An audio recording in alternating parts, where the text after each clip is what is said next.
Good afternoon and welcome to the APPG for SEND meeting that we're having today. I would just like to welcome all MPs and all of you watching this on Zoom as well. My name is Olivia Blake. I am the Labour Party MP for Sheffield Hallam, and I have been selected and I'm privileged to be the chair for the APPG on SEND. We are a new all-parliamentary group, all-party parliamentary group even, and we only formed back in March, but we've already been quite active in championing the rights of children, young people and their families and schools. We have written to the Prime Minister over the impact of the A-level and GCSE fiasco, particularly on SEND learners, and we have joined with the National Deaf Children's Society and other stakeholders to write to the Secretary of State calling for transparent and clear face masks to support deaf children during the COVID crisis. And I will also be writing to the Secretary of State regarding the unacceptable delay to the government's review of SEND. This is the first of our 4 meetings that we are currently holding this term as part of our inquiry into the impact of COVID-19 on transitions for children and young people with SEND. Each meeting will focus on a different broad area of need as identified by the SEND Code of Practice. This meeting will look at the experience of children and young people with communication and interaction needs. An agenda for today's meeting is on our website and the link will be posted in the chat room.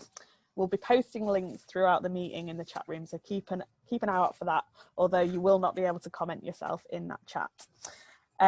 For the meeting today, we have Alison, who is our BSL interpreter, and the meeting will be available to watch again tomorrow, and the video will have captions.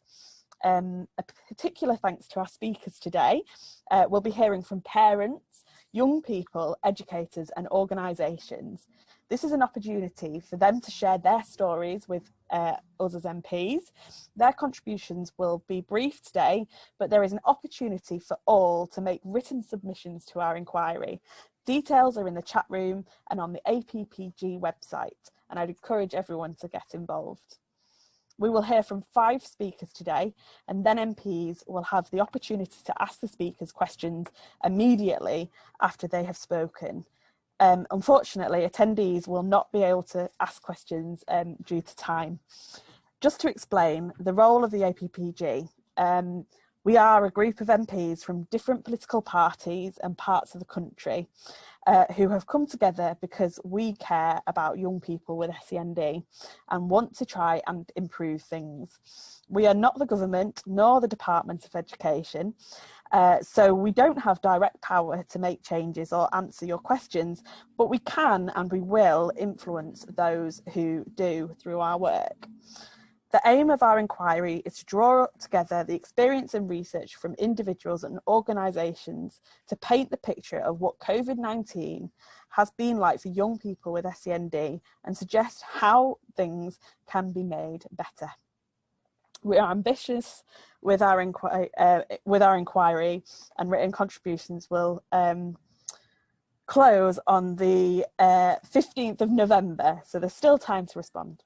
The findings will be made public and shared with the Secretary of State, the Department for Education and the Education Select Committee. Please do write and contribute your experiences as your voice needs to be heard. The terms of reference for the inquiry are available again on the website and will be posted in the chat room. Please tweet around this meeting with the hashtag APPGSEND and you can also follow the APPG on Twitter at APPG_SEND. We will now move to the hearing from today's speakers. Just to reiterate that there won't be an opportunity for questions, but the MPs will ask their questions following each speaker. So first, I would like to introduce Fazana Machada from Let Us Communicate. So we've got 5 minutes for each speaker. So if you would like to start, please, Fazana. Good afternoon, everyone. Thank you for the opportunity to be able to share our views.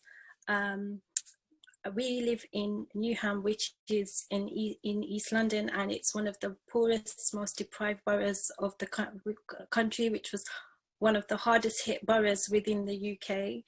During lockdown, the NHS providers of therapies, such as speech and language therapy, largely came to a halt.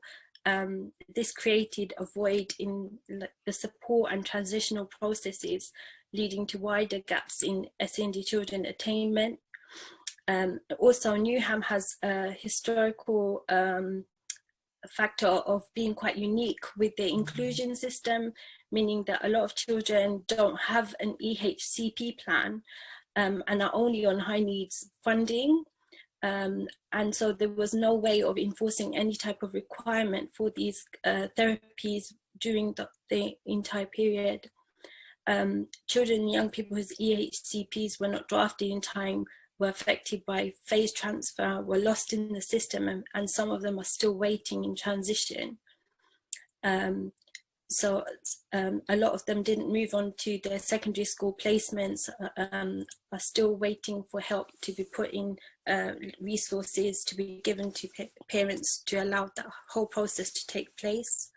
There was a lack of planning and preparations between transitions and entry into an environment which is unfamiliar, less predictable.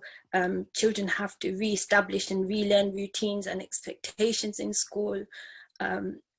There's been a lack of clear processes of communication between the NHS, the CCG, LAs and schools with parents. Also, there's been a lack of consideration of just relationships, you know, saying their goodbyes, moving on, a loss of attachment to familiar people, their friends, the environment and objects within. And also the lack of transference of information and data sharing is vital between different placements, and this in a lot of places hasn't happened. And the correct schools resources, there's been trouble with the allocation of these, and also just in general, even now COVID's caused problems where bubbles of children are being sent home and expected to do work without any support. So the varied number of children are receiving irregular types of schooling, and so have transitioned to various different placements with varied levels of attainment, and there's really no way of knowing where they are. Thank you. Thank you so much for that, Fazana. And I'm just asking if any MPs would like to ask a question, and for the benefit of our BSL interpreter today, could you please state your full name? So is there any member of Parliament that would like to ask Fazana a question? If you could type in the chat box, that would be helpful.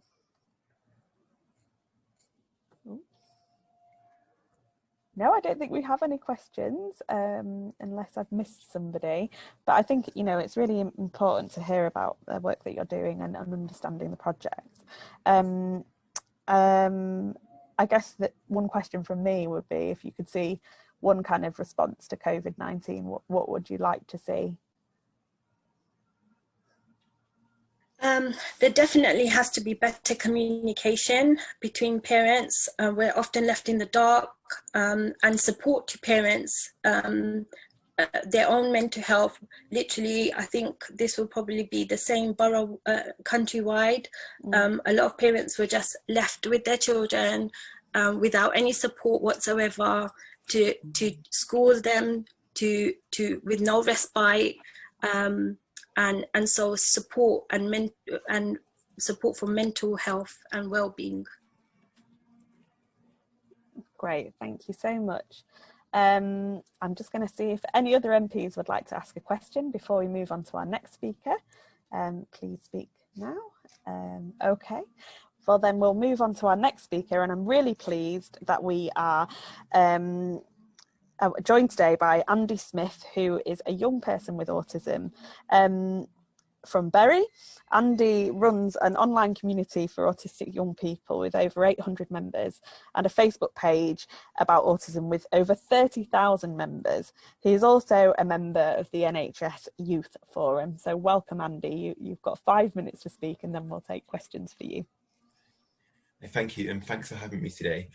So as you said, I've set up an online community as a response to lockdown, because I've met many autistic young people who have felt really lonely or isolated, and just trying my best to be to connect them with each other. But as I've done this, a lot of people have had discussions about sort of coronavirus, but also school itself, and people have shared a lot of issues and challenges that we're facing. But rather than, I guess there's two main points that I wanted to raise today, and they're sort of based on the premise that transition back into education has been really difficult for a lot of autistic children. So instead, I'd like to focus on two of the biggest reasons why, which young people have stated. And the interesting thing is, these issues that have been mentioned have actually been around for quite a long time, because I had some of the exact same challenges when I was at school.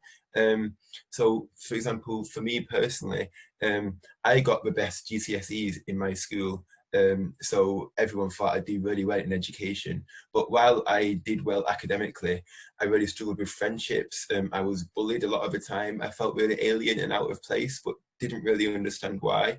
And this got to the point where I actually attempted suicide while I was at university, because no matter how hard I tried to fit in and be like everyone else and try to be happy, it just completely failed. But then eventually it got to a point where I realised my problem is I've learned through my whole life the only way to be happy is to try and be normal and fit into the box. And the thing that changed my life was I realised I need to accept myself as an autistic person, and living a different life to the norm doesn't mean it has to be an unhappy one.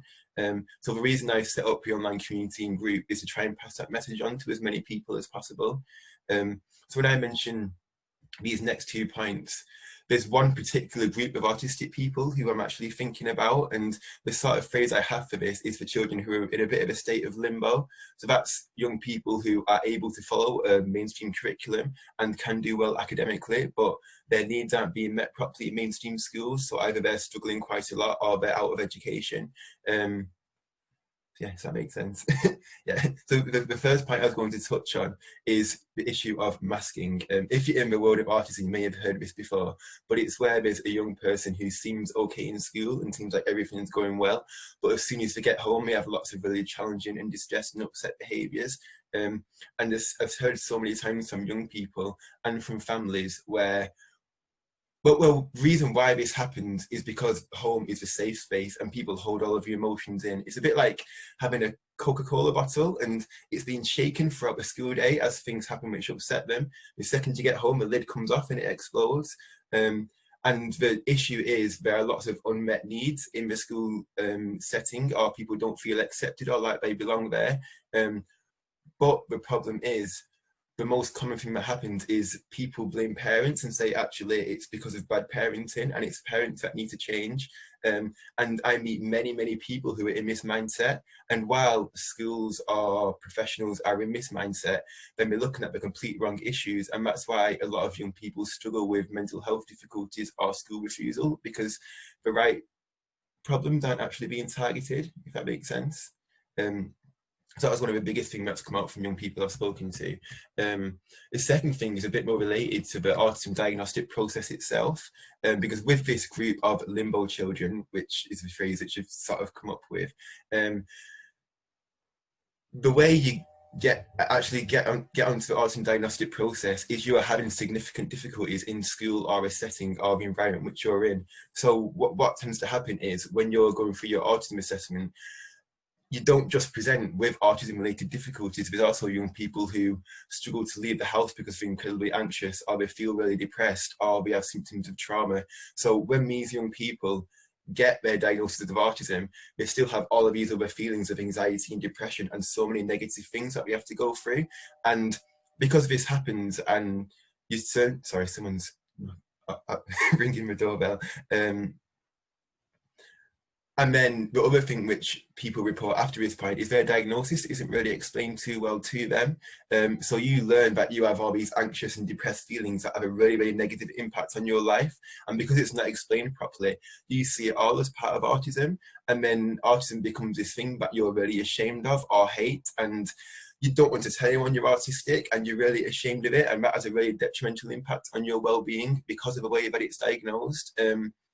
In an ideal world, you could be diagnosed, you could receive an autism diagnosis without having those difficulties, so you can actually have a positive start and not see autism as a horrible thing, but actually something that can be accepted instead. But about 90% of autistic young people I've spoken to do feel really ashamed or feel hatred towards their diagnosis, really, because of the way that it is diagnosed. Yeah, I just think that's really, really frustrating. The other thing that happens, well, sorry, I'm rambling a bit. But as I said, I run an online community for autistic young people, and the biggest thing that has helped to sort of shift this mindset is just to talk openly about autism, even if you might get it wrong. Helping people to distinguish what is autism and what isn't. For example, anxiety isn't part of autism, depression isn't, and helping people to be able to distinguish between the two, and actually having that dialogue is really, really helpful. But a big issue is no one ever talks about autism. It's like in Harry Potter, where we have Voldemort. There's a quote in Harry Potter where Harry Potter says, Dumbledore, even if a stone's gone, Vol, I mean, you know who. Then Dumbledore says, call him by his real name, Harry, fear of a thing increases fear of a thing itself. And because autism's never ever talked about, it is this massive, scary thing. And yeah, sorry, I'm rambling. I think I've made my point. But yeah, the last thing on that is I wanted to talk a bit about, yeah, there's just, I think there's just so many things that need to be looked at prior to even looking at, sorry, I'm losing my thoughts here. Don't worry, Andy. I think you're making some really, really good points. I particularly like the fizzy pop kind of bottle. I think that's a really, really good way of expressing the issues facing many, many young people. And I think that you're absolutely right about the complex issues that young people are facing. So I do have two questions, and then feel free to have another expression of thought, really. So the first question that we've got, could you introduce yourself, please, Rob? Hi, yes, I'm Rob Butler. I'm the Member of Parliament for Aylesbury in Buckinghamshire. Andy, thank you very, very much indeed for that. It was very, very powerful testimony in terms of what you've experienced, but also what friends that you've spoken to have gone through as well. And I think certainly has helped my understanding in a really vivid way. So I'm very, very grateful for you being prepared to share that in the way that you've just done. I wondered if you could, if I could put 2 points to you first. 2 points to you. You mentioned the difficulty of transition now as autistic people are going back to school or perhaps back to university. I wondered if you could perhaps explain a little bit more some of those challenges, so that they're things that, for example, I and perhaps some of my colleagues could go to our local authorities with and say, are you addressing these specific challenges? And then I've got another question after that, if there's time. Yeah, thanks so much. I think at the moment, a lot of sort of education is focused on sort of your academic progress and your attainment. But I think for a lot of autistic people, there are so many things that even need to be considered before that. For example, in the past few months in our online community, there's a few young people who said they'd made their first ever friend on there, and at school they don't talk to anyone and we're alone a lot of the time. So for me, there's a few key things that always need to be looked at before everything else, which are really huge issues in groups of autistic people. One is whether or not we actually have friends and people we have shared interests with, who they can spend time with and have positive experiences with. The other one is, do they have social activities that they can access? A lot of young people I speak to say there are local social groups and clubs, but they don't have the right support in place to make it accessible for them, which means that they don't actually have any social places they can go to. again, the next thing is, do you understand your autism diagnosis? Because if not, you can feel so out of place and a bit alien to the environment that you're going to. The other thing is, do the people around you accept your autism diagnosis? Because a lot of people look at your behaviour and sort of judge you and give you rewards and punishment based on your behaviour, rather than actually looking at the reasons behind it, and that can help quite a lot as well. Yeah, and I think the other thing that I think is really important, when, for example, if you go for an autism assessment, they do look at things like sort of mental health difficulties and symptoms of anxiety and depression, but I've never ever spoken to a young person where the first thing they've looked at is the actual well-being and how to improve that young person's well-being to get them in a positive place. Because when you're looking at those things, the mental health difficulties are going to be reduced anyway.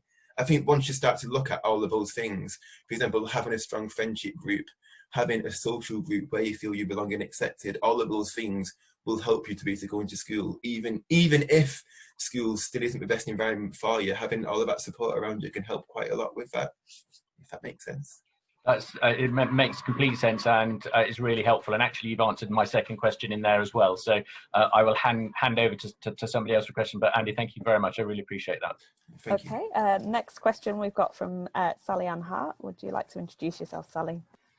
Thank you, Chair, and good afternoon, everyone. Andy, my name is Sally Ann Hart, and I'm the MP for Hastings and Rye. So it's really interesting listening to you chat. I have an autistic nephew, and he's just left school after 3 years in the sixth form trying to do a BTEC, and he's obviously very anxious about going out and doing anything. So what I wanted to ask you was, when it comes to the support you get at school and the support your family gets, it tends to be sort of charity based. There is nothing really offered by, let's say, the NHS or any other support system. You know, and my nephew suffered some real cruelty at school, and I wondered what support you would like to see given to people with autism across the spectrum and their families. What do you think should be given? Yeah, I know that's quite a difficult question, but any thoughts would be really appreciated. I think there's a few things. I think the first thing for me is I can't emphasize enough how important it is to help young people get to the point of accepting their diagnosis. And it's not about saying autism's a good thing. It's about whether you see it as good or bad. You're stuck with it whether you like it or not, so you might as well try to enjoy it, if that makes sense. That's the attitude I think it's important to help lots of people understand. It's getting to a point of accepting autism and all the bad and good things that come with it. And there are things that can help with that quite a lot.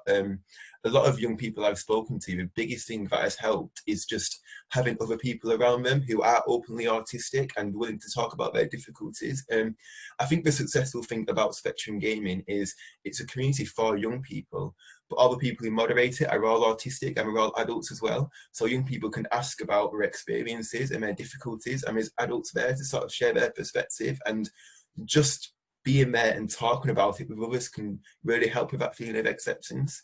I think the other point that I'd like to make is, it's a really common theme that comes across where people say autistic people need to learn to sort of fit into society and be part of the community. I completely disagree with that. I think the important thing is finding your place in the community that works for you. I know for me personally, I feel quite uncomfortable and anxious around about 98% of people, but I have little spots and areas where I do feel comfortable and where I can be myself. So I have a running club that I go to where I feel welcomed. I'm okay to chat with people, but they also leave me alone if I want some space. I have my favourite coffee shop. It's finding those little places where you belong and you can be accepted. In an ideal world, that's how everything would be, but unfortunately that really isn't the case at the moment, and there is a lot of judgment and lots of negative experiences. So it is about finding your community rather than people trying to force you to become part of the community, which again has a very detrimental impact on your well-being. That's really really helpful, and thank you for answering those questions. A couple of people in the questions have asked about links to your site. So what we're going to do is we're going to put those on our website underneath this session. So if you go to the APPG website, you'll be able to find full information of Andy's amazing groups, so people can join them. Thank you, Andy. That was really fantastic, and it's really great to hear about the difficulties and issues that you've raised, and I think that giving more prominence to how we can have positive discussions about autism is really important, and I think that we should take that away definitely in our report. Moving on then to our next speaker, who I'm pleased to introduce, who is Mark Dale Emberton, Principal at the Charlton Park Academy, which is a 11 to 19 special school with residential provision in the London Borough of Greenwich. So Mark also sits on the NHT SEND Council. So welcome to Mark. You've got 5 minutes to speak. Thank you. I also sit on the SEND reference group, which nationally meets every 2 weeks with the Department of Education.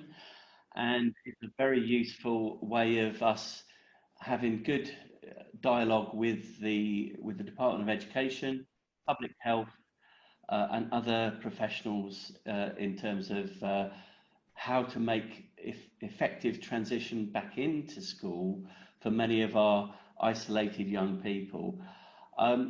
In terms of young people and transitioning back to school, there still remains one large group of young people which my colleagues have been concerned with, which is young people who have got complex medical needs with basically aerosol generated procedures, AGP for short. And there's been, despite our request for 3 to 4 months now, we are aware that there's a conflict between public health guidance,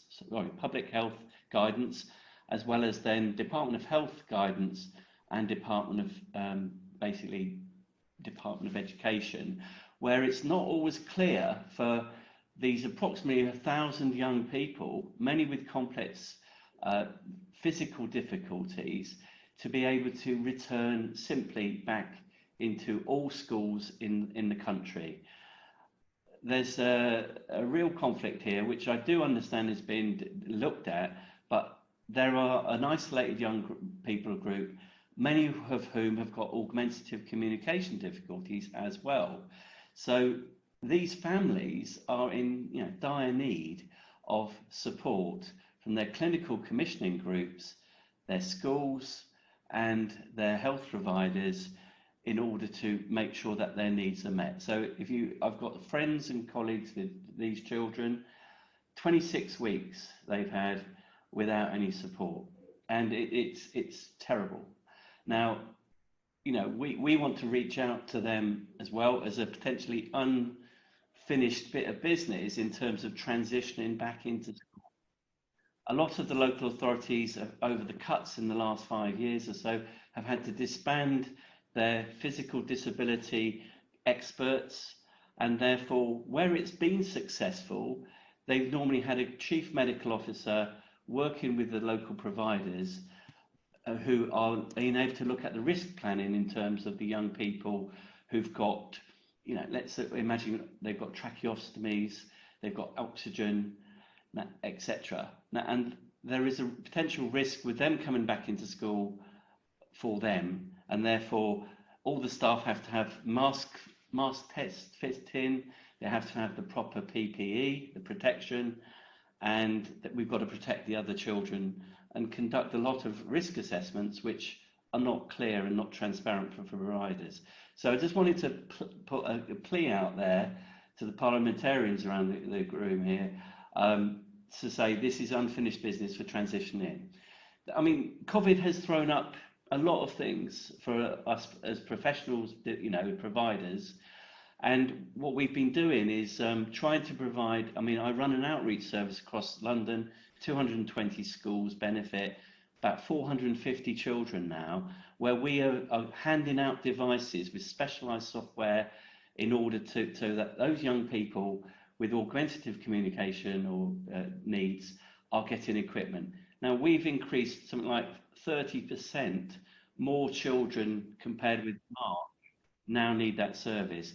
Now, the London councils generally are, buying into our service, but of course, we have to then buy the equipment, we have to train the people, etc. So it takes time. And we believe that there could be a better strategy nationally for EdTech to have something to do with SEND in particular, to look at this as an area that needs developing soon and fast, so that these young people are able to participate.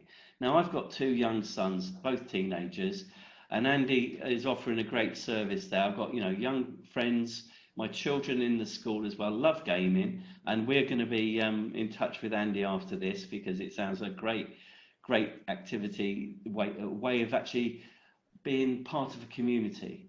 Now, all those young people who've got access to technology, broadband, and obviously good remote learning are able to engage. We're engaging through Zoom right now. We as a school, we use Teams. I'm expecting my teachers to contact the parents, to talk, annual reviews, all of the processes that we expect all schools to be doing as part of their duties, and to continue to engage with our community. For example, we made sure that we visited parents, we hand out laptops. I commissioned extra staff in to communicate to parents, so that all of the parents we didn't see, although we never closed, let's not forget, we had 30 to 40% of the children in the school. I've got 220 kids on roll. We were visiting, we were handing out sandwiches, we were making sure that free school meals for all the children that attended, and we were delivering, food. And also we were making sure that money was being given directly for those, etc. So having an active communication with families. We don't get it all right. We're not an outstanding school, we're a good school.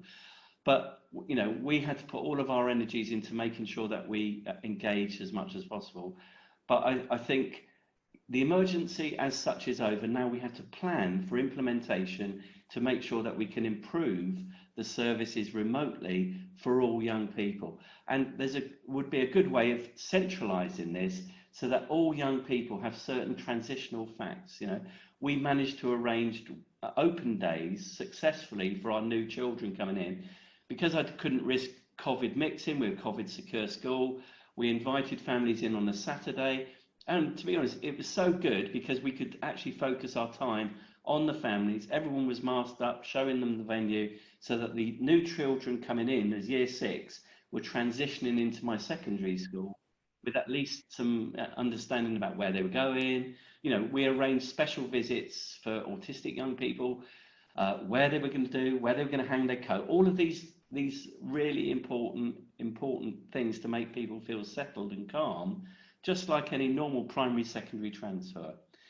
There was also difficulties in terms of young people coming in terms of their transition out from their previous school.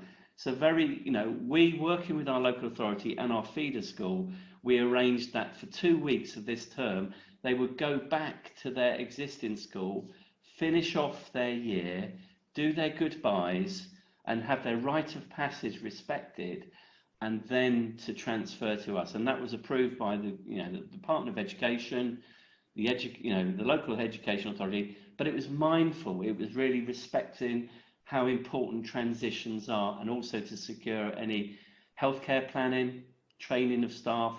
We were able to go and see the young people in situ, risk assess their needs, make sure their communication books were effective, and that they had a face to see. So, colleagues all across the country have been doing this work. It's been very complicated, it's been multifaceted, but where there's a will, there's a way. And in terms of school leaders, we always want all of our children to be in school, and we want the Department of Education and everyone to help facilitate that by having simple procurement methods for PPE, guarantees of the funding, in terms of knowing that, as an academy, we were going to still continue to get funded, was great. you know, there are some non-maintained special schools that are really being threatened right now by local authorities. So, well, you're not meeting all of the therapy needs in your single plan, therefore we're going to start docking you money. That doesn't help those schools retain specialist therapy staff. We had excellent working relationships with our therapy staff. They were doing music therapy remotely. We lent musical instruments, this, that, the other. We had basically our hospitals were visiting. So, you know, in terms of all of these things, wherever there's a problem, you just need a positive attitude to overcoming whatever the problem is. You know, I mean, I look at Twitter, I see what, you know, Special Needs Jungle and all these pressure groups are saying, and I think, well, okay, they've got a good point there. What is it we can do about that? And certainly what we want to do is encourage everyone to overcome barriers, share expertise, and have good case models of actually sharing good practice as professionals. Thank you, Mark, and you've highlighted some good ideas and examples that government should be listening to, and some issues that we probably should be taking up as the APPG. Deanne, you know, obviously where there's a will there's a way is kind of the message that I took away from that. We do have one question for you from Tim Farron, if that's okay. So if Tim, you could introduce yourself, that would be fantastic. Thanks, Olivia, and thanks, Mark. Really, really helpful and really useful.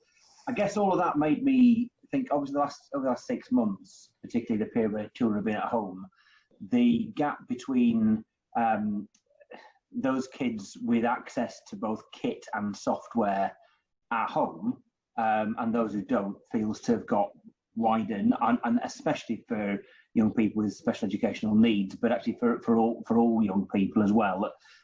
So I guess what I'm hearing you saying, that the big increase in demand and in need, because you've got young people who did have access to kit at school and software, but at home didn't. And I wonder whether this actually is whether even if this goes away tomorrow, vaccine arrives tomorrow, this never happens again, you still clearly got that gap between those young people who are able to access the kit and the software both at home and in a school and college setting.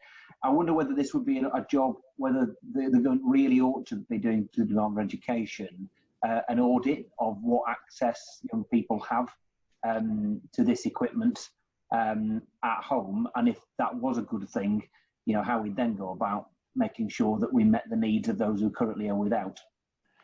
Absolutely, I totally agree, Tim. You know, we're doing exactly that, because whilst we were dishing out, let's say, technology, you know, my next task, or our next task as an organisation, is to make sure that remote learning, not necessarily online, but remote learning, using the right tools and technology, that's our focus this term, because there will be local lockdowns.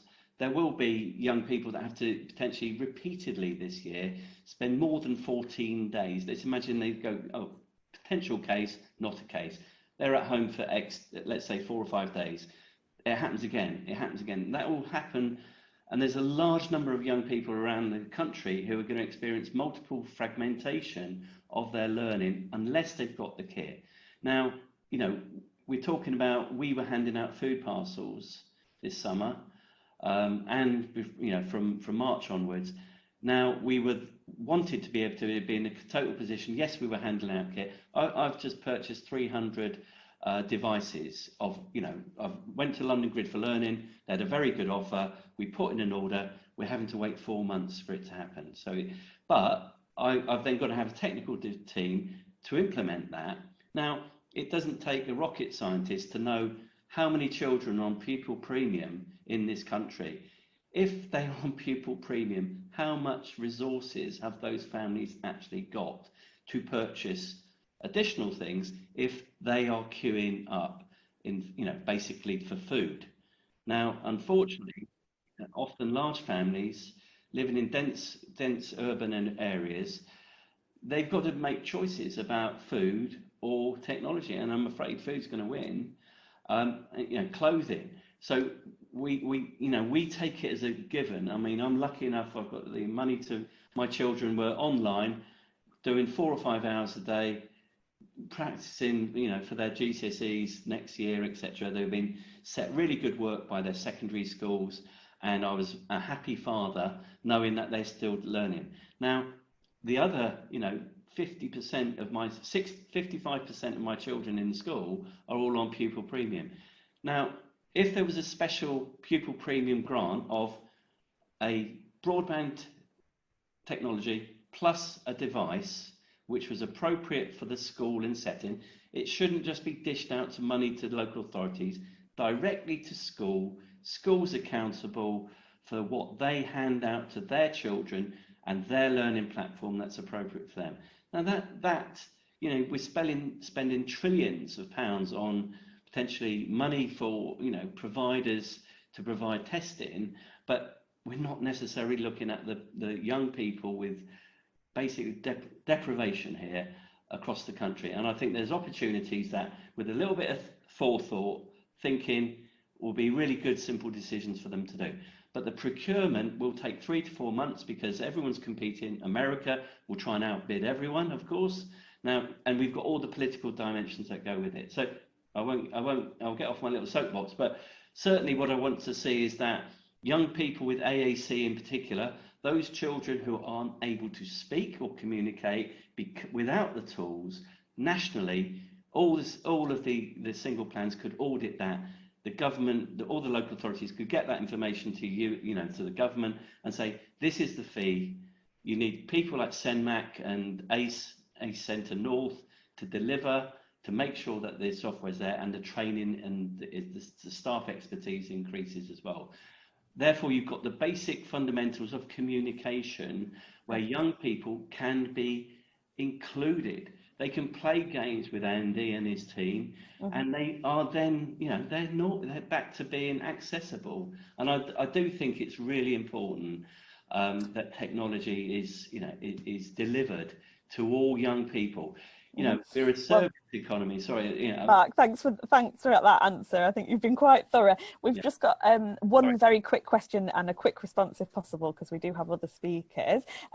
So Sally Ann, would you be able to introduce yourself again? Yes, very, very quickly. You talk about home learning, which is absolutely vital for the children when they can't get to school. But I wondered if you'd heard from the parents, because obviously it's been a lot of pressure on parents, particularly when they've been homeschooling. And often when you're in, your child is in a specific school for SEN, it actually gives parents some respite during the day. So I wondered if you've got some feedback on the support the parents have been needing or whatever. Well, thank you. Thank you. I mean, if the parents have got, let's say, for example, Teams installed, I'm expecting any staff who are looking after their own children at home themselves to be able to teach their class, whether they're in school or at home, via Teams and Office 365, for example. Google do similar stuff. And there's no reason why, remote teaching and learning can't be much more active. I've got friends, colleagues who were stuck in the UK teaching in Hong Kong in a different time zone. Yeah. It's all possible with technology. That's the modern world, and we should be the experts in it. Great. Thank you so much. Moving on to our next speaker then, we've got Kerry Fox, who is a parent of a young person with SEND in post-19 education from North Yorkshire. So welcome, Kerry, and please introduce yourself, and you have 5 minutes. Hi, I'm Kerry and I'm from North Yorkshire. Our experience regarding post-19 transitions is that of being caught in the middle of a maelstrom as education, social care and health argue over who funds what. This is further impacted by the fact no amended education healthcare plan was issued and is still being written following a transition review back in January 2020. And we're not alone in this. I run a group in North Yorkshire, and we have heard this a lot in the last few months as families prepared for their young people returning with no plan or any transition planning and work. This is paramount for our young people to have a very carefully planned transitions and opportunities to get to know a new environment. Some young people are transitioning without finishing courses that they were on, and the specialist colleges are reporting they cannot provide for them to finish what they started. The communication between the local authority and families has been non-existent until complaints procedures are started. I'm on my second complaint. We have to do this just to get someone to start doing something. Trying to bring 3 departments from across education, social care and health has been extremely difficult, as we have had to wait for a social worker to come back from redeployment due to COVID, and continuing healthcare halted assessments and reviews. Although that should not have been an excuse for the local authority to halt writing an amended education healthcare plan to ensure my son's needs were clearly documented and the provision needed. The local authority is trying to match an EHCP with what placements there are rather, than around my son's needs. It is further hampered by the lack of placements for young people post-19, a local offer that offers very little. And as families here have found, colleges of further education stating they've filled their quotas for students with EHCPs. This is not unique to the pandemic. The pandemic has only held a magnifying glass up to the problems that were already well embedded within the system. The system is confused. I'm confused, our families are confused, but most of all, so are our young people, as many are still left not knowing what they're doing and where they're going. It seems that everything has ground to a halt. We are currently without any therapy input, and my son has had nothing since March. It is difficult when in this transition cliff edge as we hurtle to the bottom of the abyss as to who will, if ever, provide that. We are already seeing a movement backwards with him. His leg hurts, it's stiff. His orthotic boots are falling apart. He needs physio, he needs orthotics, he needs a dentist, he needs speech and language therapy, yet it isn't there, it's gone.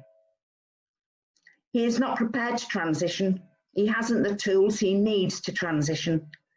He needs to be able to have the confidence to communicate. But for a young person with visual, physical, sensory and speech impairments in a new setting with new people, it's a very scary place. Add in anxiety triggering seizures, and we are without any of that support to ensure he is able to access his learning and training through his post-19 education.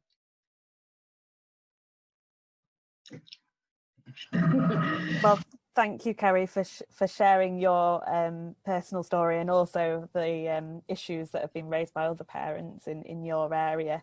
I mean, clearly this virus is having a huge impact. I do have a question for you from one of our MPs, if that's okay. So back over to Rob, if you could introduce yourself again, Rob, just for RBSL.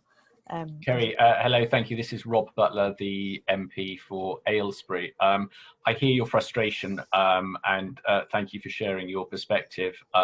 It's no comfort to you, I'm sure, but your area is not unique in this, and that's one of the alarming and distressing situations. It's common in many places over the country, I think, not least the fact that different departments like to be able to blame another department and therefore not really take individual responsibility. And maybe this group is a forum that might be able to try and overcome that to some extent, but we can't promise miracles.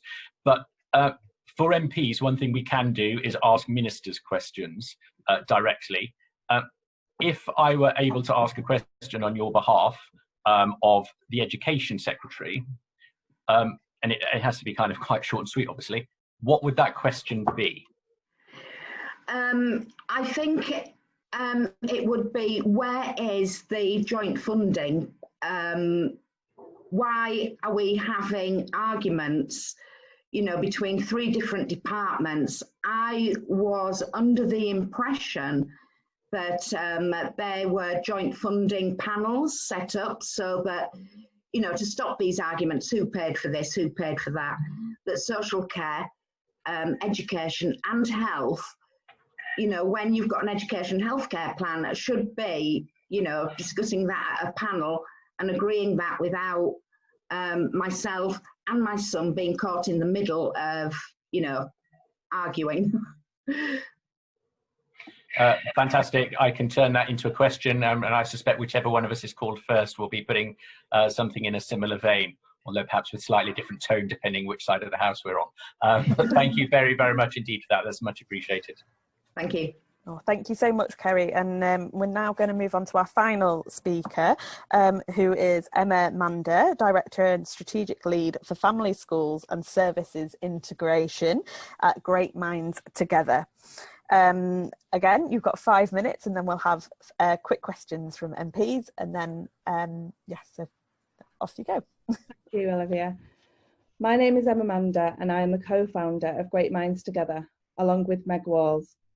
Great Minds Together is a community interest company that provides hands-on, bespoke, practical and emotional support to families, schools and services in order to ensure better outcomes for children and young people with special educational needs and disabilities and or social, emotional and mental health needs. We will be providing a significant amount of written evidence to this inquiry. However, today I would like to share just one specific piece of evidence. A letter written to a local authority by a young person with selective mutism who struggles significantly with communication and interaction and has requested that her voice is heard today. Please be aware that what I'm about to read is extremely upsetting to hear.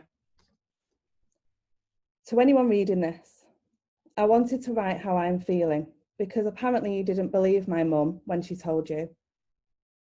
You have, there is no other way of putting this, ruined my life. You have put my life on hold for the last 2 years and I am so sick of it. Every day I dream and hope for a better life, but all you have done is shut my life down. How dare you? You are supposed to be there for the youth, to help them grow up into better people. All you have done to me and many others is disgrace and ruin us. I don't understand how any of you sleep at night. We are children, I cannot stress this enough, children, and you are making us wish we were dead. I wish I were dead because of your actions. Not a day goes by where I don't consider it. I live in isolation, not because of the pandemic, but because you can't show one bit of empathy to me. You are evil people. I just want to be happy. Is that so much to ask for? Why is it that you and your families can be happy, but I have to sit in my bed all day doing nothing but wishing for a better life? It is honestly so morally wrong and unacceptable. You have took my life from me, and I hope karma meets you one day. You've had 2 years to help me, but you delayed it every day of those years. I hope you won't decide to stay this way. I hope you have at least 1 ounce of humanity left. I hope you realise that I have dreams too. Signed, the teenager whose life you ruined. This letter was sent to 18 professionals within a local authority over a week ago, and only 3 have responded. When I read this letter, what upset me the most was the fact it didn't shock me, as we see and hear stories like this every single day, and it cannot go on. In our view, this APPG should be a platform for us all to work together, be as brave as this 14-year-old and ensure that no child ever has to feel like she does ever again. We all know what the problems are. There will be an overwhelming amount of evidence shared to this inquiry, I'm sure. We need to make sure what we do here now as a group leads to action. Communication and interaction should be 2 quite positive words. However, even prior to COVID-19, These elements of our system, in our view, are actually quite a large part of the problem. Since a lot of children and young people have begun to transition back to school and into their new year groups, this problem is only worsened, unfortunately. I would like to note here that I said a lot of children, not all. There are a significant amount of children not able to go back to school as a result of a variety of factors: school refusal, anxiety, illegal exclusions, no space in a suitable provision, or off school due to medical advice or a positive COVID test in their bubble already. This is not currently being communicated anywhere. And in fact, I'm almost certain that nobody knows this actual exact figure at all, as was the case even prior to the recent pandemic. A large amount of pressure has been put on schools as they've been responsible for monitoring not just education, but social care, safeguarding, housing, finances, and health for all of their families. The guidance that is being released in reality is chaotic and not sustainable for our schools, professionals, or parents and carers. How can we expect our teachers to focus and take care of the well-being of our children when they are under so much pressure they can't prioritise their own? The impact of this means that communication, interaction and transitions are all suffering, as are thousands of families across our country. COVID-19 has only magnified what was already a SEND crisis. During the past 7 months, what has been highlighted is that our current system cannot function without the support of communities. So how do we harness that? We are solution focused, and so although I could continue to talk about the evidence of our disjointed system, I would like to take the time to suggest a way forward. Over the last 18 months, outside of the work we do as Great Minds Together, we have been working with a large number of parents, carers, professionals and organisations on a model that we believe will help make the current system work as it should across all local authorities, valuing parents and carers as the experts they are and focusing on effective communication, interactions and successful transitions for young people. The collaboration now has almost 1,000 partnerships across the UK, and it is a working model which we invite as many parents, carers and professionals as possible to be involved with. It is not to replicate or replace any aspect of the system, but there to understand all perspectives and then utilising those perspectives as a learning opportunity to find a common ground, encourage and implement creative thinking in order to pave a way forward. It's about identifying other creative, successful and positive models and sharing this good practice with others, encouraging out-of-the-box thinking, linking everything together and easing the pressure on our schools and services, as well as ensuring better experiences for families. The reason for the creation of this model is because as a collective group, we have identified a significant number of gaps within our current system. We are already operating across 24 local authorities, and the reported outcomes are extremely positive, as it is about allocating a specific person to a family that understands the whole picture and helps to implement practical solutions and support. There isn't a parent, carer or professional that hasn't highlighted the difference this makes and the awareness and understanding it promotes. We are aware that there are many amazing projects taking place across the country by a number of different groups and organisations in relation to SEND and SEMH needs. However, this is currently disjointed, with some even replicating work already in progress. There currently isn't an existing independent body specifically for SEND that can support with centralising and harnessing all of these projects, ideas and resources in order to pull everything together and ensure there is some level of consequence for systematic failings that leave a child wanting to kill themselves. As a collaborative, we have created SEND Resolution, an independent body that encompasses all perspectives in order to strengthen our system with unity. I welcome any questions and suggestions on how we move forward. Thank you. Thank you, Emma. Does any MP have a question? No. Well, I'll just say, you know, having heard that letter, that's obviously devastating, and no child should be made to feel that way. But I know it is all too common, unfortunately. unless anyone has a question, I would like to close the meeting, if that's okay, because we are running bang on time. So thank you for everyone for sharing their experience, their thoughts, their ideas in this session, and I would just encourage everyone to get in touch.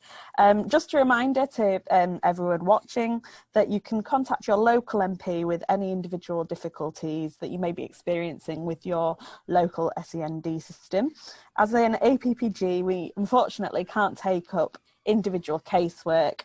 The next meeting will be on Wednesday the 14th of October at 2 p.m. and we will focus on cognition and learning board areas of needs. All are welcome to this, so please join, and a link to register is in the chat and on the website. If you would like to speak at a future meeting, please register your interest, as we are keen to hear from as wide a range of individuals and organisations. The link again is in the chat. Written submissions, of course, are welcome as well, and they need to be submitted to us by the 15th of November, please. The link to the terms of reference of the inquiry will also be in the chat. Please follow us on Twitter at APPG_SEND, and sign up to our mailing list via the website at www.nah.org.uk/APPG SEND. Finally, thank you to our speakers today for sharing their stories again. We are grateful to them for their time and their willingness to speak and share what has been their experience through this difficult time. And thank you to all the MPs for their questions and for their attendance today. We hope to see you at future meetings of the APPG, and thank you for all of you that were able to watch and attend today, and we hope to welcome you again to a future APPG. I'm really pleased that we've had about 150 people throughout this session, so hopefully we'll continue to have good engagement with this, and thank you once again for joining us today. See you next time.